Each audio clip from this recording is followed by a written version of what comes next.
Hello दोस्तों, आज की इस वीडियो में हम बात करने वाले हैं दिल पे बोझ वेब सीरीज़ के पार्ट 1 के एपिसोड 2 के बारे में। तो दोस्तों, ज़्यादा समय न लेते हुए इसकी शुरुआत करते हैं। इसकी शुरुआत होती है ऋषि से, जो अपने घर पर बैठा सोच रहा था कि जिग्ना के भाई ने उसे कुछ क्यों नहीं बोला। अब वो यह सब सोच रहा था, तभी हमें उसकी बहन को देखते हैं। वो बोलती है, भैया तुम मुझे परेशान दिख रहे हो। वो बोलता है, नहीं कुछ नहीं हुआ। अब उसकी बहन बोलती है, भैया जब मैं आपके दोस्त ने आपको अपने पास काम पर रखा है, वो आपसे अपने खुद के भी काम करवा रहा है। ये बात ऋषि को बुरी लग जाती है और वो खाना छोड़कर वहीं से चला जाता है। यहाँ पर ऋषि की बहन सोचने लगती है कि वो आपके इसी भोलेपन का ही तो फ़ायदा उठा रहा है और आपकी पीठ पीछे वो तुम्हारी बहन के साथ सब कुछ करने की सोच रहा था। अब पिछले एपिसोड में हमने देखा था कि उसकी बहन के साथ खूब वो एंजॉय मस्तियाँ कर रहा था। कहानी में आगे हमें जिग्ना को दिखाया गया है। वो ऋषि को फ़ोन करती है और बोलती है, ऋषि एक बार घर पर आ जाओ जल्दी। यह बोलकर वो फ़ोन काट देती है। अब ऐसा लग रहा है कि वो कुछ करना चाहती है।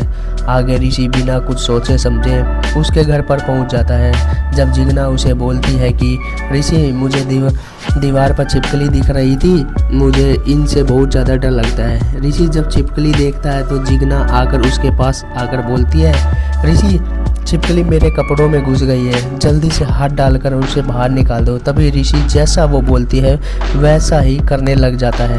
अब ऋषि भी उसके साथ कार्यक्रम में उसका साथ देने लगता है।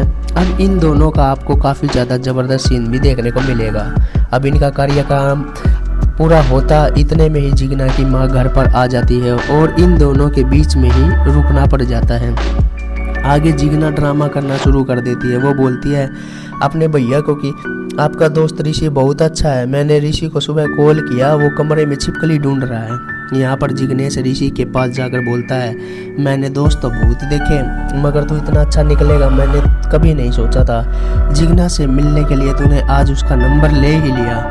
तब जिग्ना बोलती है, मैंने आज सुबह ही नंबर लिया था आपके फ़ोन से, आपका कई बार कॉल नहीं उठाते तो मुझे खुद ही नंबर लेना पड़ा ताकि आपसे बात कर सकूं।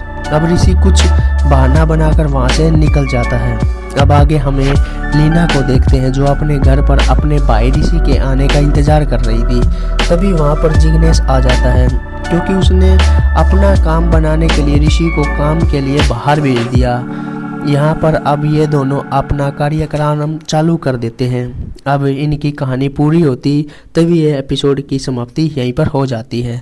तो दोस्तों, कैसे लगी आपको इस पार्ट एपिसोड की कहानी? मिलते हैं जल्द नेक्स्ट वीडियो में अगले इसके एपिसोड के साथ। तब तक के लिए tata, goodbye, see you, take care, bye bye दोस्तों।